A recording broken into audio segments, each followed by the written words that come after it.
Rolling and lag features in time series with Python. Welcome! Today we will explore how to create lag and rolling features using Python. These tools help us understand how past values affect the present in time series data. Ready? Let us get started. Running the cell now. Sometimes programs show warnings. We can hide those now so there is less distraction. Here we set Python to ignore warning messages. This helps keep the notebook clean as we work. Running the cell now.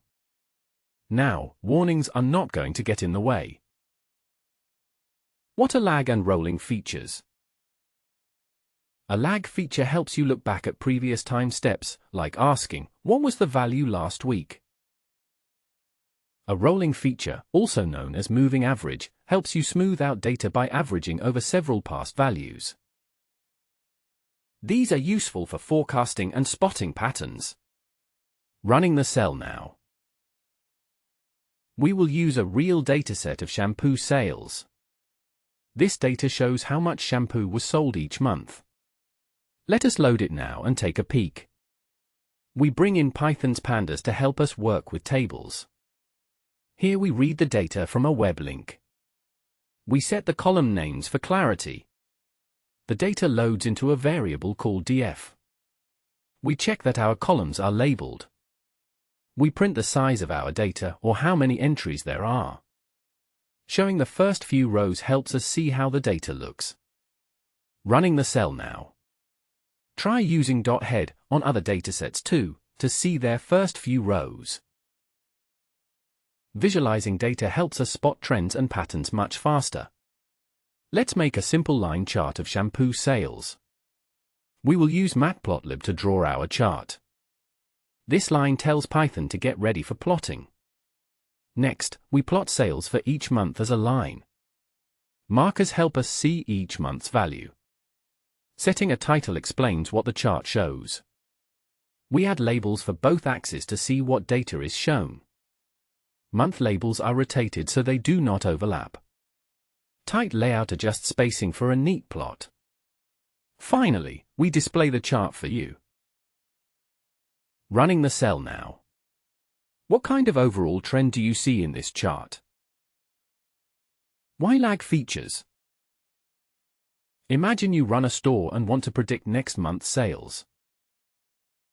It helps to know what you sold last month and the month before.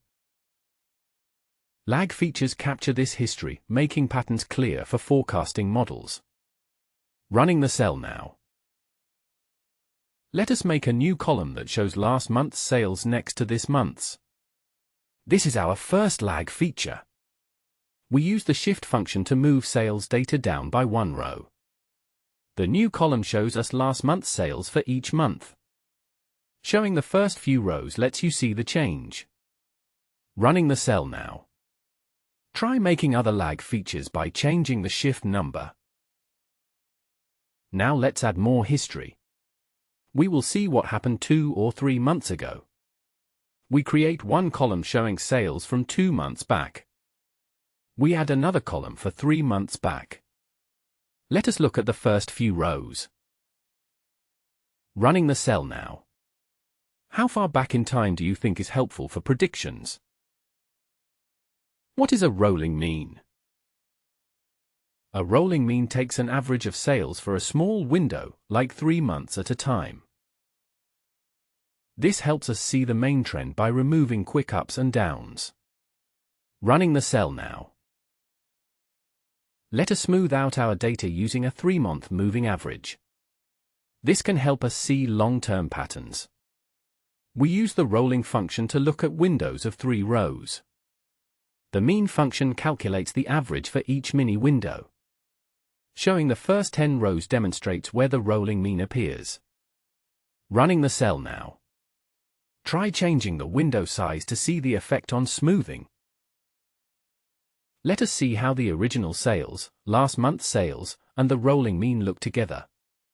This helps you see all the features in one place. We make a bigger chart for clarity. Here we draw actual sales with circles. We add last month's sales with a dashed line. Next is the 3-month rolling average in a smoother line. This labels our x-axis with months. The y-axis shows sales numbers. The chart title explains what we see. A legend tells us which line shows what data. Again, months are easier to read when tilted. Tight layout keeps labels in view. And here is our finished chart. Running the cell now. Which line do you think makes spotting sales patterns easiest? When we make lag or rolling features, some values at the beginning become empty. Let us see how many missing values we have. We check for missing values using the isNull function. Summing gives us the count per column. Running the cell now. How might these missing values affect a prediction model? For most models, we need to remove rows that have empty values. Here we make a new table with those rows dropped. We use dropner to remove any rows that have blanks. Resetting the index just cleans up row numbers. Let us peek at the clean data. Running the cell now. Always check your data after removing rows to make sure it looks as expected. Useful rolling and lag variations. Besides the mean, we can also look at rolling sums, minutes, or maxes. Lag features can use any time gap, not just 1 month. Running the cell now. Now let us make rolling sum and rolling minimum columns. These ways help you find high and low trends. Our new column shows total sales over each group of 3 months. Another column tracks the smallest sale in each 3-month window. Take a look at how these features sit beside each other. Running the cell now. Pick 2 columns and notice how their values move together or apart. Sometimes you want to see rows one by one. Let us print the sales and its lag side by side for each month. We loop through each row in the clean data. Each printout shows the month, the sales, and last month's sales. Running the cell now. Try making your own statement to print other columns together. Let us show a faster way to add several lag features. A loop saves us time when patterns repeat. The range function gives us lag steps. Inside the loop, we shift sales by each step and add it. Let us view the results with a quick peek. Running the cell now. How many lag features would you make for a year of monthly data? Sometimes it is useful to know when business dips. Here we list months when sales are below the rolling average. We find all months where sales were less than the rolling mean. The results help us notice slow periods quickly. We show only the columns about month, sales, and rolling mean for clarity. Running the cell now. What might cause sales to dip below the average in real life? Let us try a very basic prediction task. We will pretend that next month's sales are always exactly the same as last month's. Then, we compare our guess to what really happened. We make a new column that repeats last month's sales as our prediction. This line shifts the real sales one step up to match what actually happened next. Then, we drop any blank rows from shifting. Finally, we print both prediction and actual values to compare. Running the cell now. Can you think of ways to make this simple prediction more accurate? Let us see how well our prediction did. Mean absolute error, or MAE, shows the average difference between our guess and the real value. Lower MAE is better. We take the difference between our guess and what happened. The abs function makes all values positive. The mean function then finds the average mistake size. Running the cell now. Try this with a rolling mean as your guess instead of a lag. Sometimes you see a lot of NaN, which stands for not a number or missing value. Let us quickly check how many there are for a lag column. We look for blanks in our lagged column. Summing up tells us how many missing values exist. Running the cell now. Remember, NAND usually happens at the start when past values are not there yet. Would you like to try your own lag feature?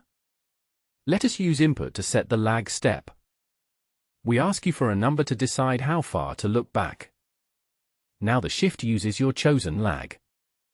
You can see both sales and your custom lag side by side. Running the cell now. Try more numbers for fun. What do you notice when you make the lag bigger? If you are enjoying the lesson, tap like and let us know in a comment what dataset you would try. Challenge exercise. Can you create a rolling feature that looks at the last 6 months and grabs the maximum sales? Hint, use .rolling, window equals 6, then max.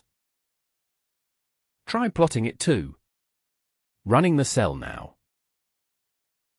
Recap. Today you explored lag and rolling features to capture trends and past information. You used them to make simple predictions and learned how to prepare your data. Great work! Running the cell now. Thanks and next steps. Want to see more time series tutorials? Subscribe for more lessons and share your favorite time series ideas in the comments. Happy coding! Running the cell now.